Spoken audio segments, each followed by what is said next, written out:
এটা বিএডের 4th semester examination 2019 environment and population education course 1.4.11 অপশনালের প্রশ্নপত্র। সময় ছিল 1 ঘন্টা 30 মিনিট, ফুল মার্ক 35। এখানে প্রথমে গ্রুপ এতে মোট 10 মার্ক, মোট 60টা প্রশ্ন থাকে, তার মধ্যে 5টা উত্তর করতে হয়। প্রত্যেকটার জন্য থাকে 2 করে মার্ক, মোট হচ্ছে 5 দিয়ে 10 মার্ক। এখানে প্রথম প্রশ্ন 1-এর A নম্বর, পরিবেশ সচেতনতা বিকাশের জন্য পরিবেশ শিক্ষার 2টি দিক সংক্ষেপে লিখুন। 1-এর B নম্বর, পরিবেশ দূষণের ধারণাটি ব্যাখ্যা করুন। 1-এর C নম্বর, জনসংখ্যা বন্টন বলতে আপনি কি বোঝেন।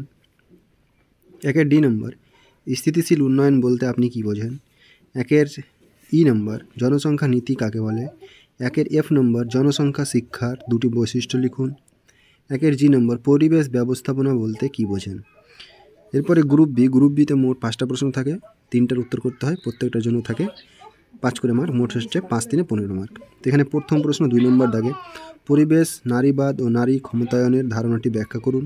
3 নম্বর, স্থিতিশীল উন্নয়নের প্রয়োজনীয়তা আলোচনা করুন। 4 নম্বর, ভারতের জনশিক্ষা নীতি ও জনসংখ্যা গতিবিদ্যার মধ্যকার সম্পর্কটি ব্যাখ্যা করুন। 5 নম্বর, পরিবেশবিদ্যার 5টি উদ্দেশ্য আলোচনা করুন। 6 নম্বর, পরিবেশ বান্ধব মনোভাব ও মূল্যবোধ গঠনে শিক্ষার ভূমিকা আলোচনা করুন। এরপরে গ্রুপ সিতে মোট 2টা প্রশ্ন থাকে, তার মধ্যে একটা উত্তর করতে হয়, একটার জন্য থাকে 10 মার্ক। তো এখানে প্রথম প্রশ্ন 7 নম্বর দাগে, জনসংখ্যা শিক্ষার পরিধি পদ্ধতি ও গুরুত্ব সম্পর্কে আলোচনা করুন। তারপরে 8 নম্বর প্রশ্ন, সব লাস্ট প্রশ্ন হচ্ছে ভারতের জাতীয় জনসংখ্যা নীতি 2000 এর লক্ষ্য, উদ্দেশ্য ও কর্মসূচি রূপায়ণ সম্পর্কে আলোচনা করুন।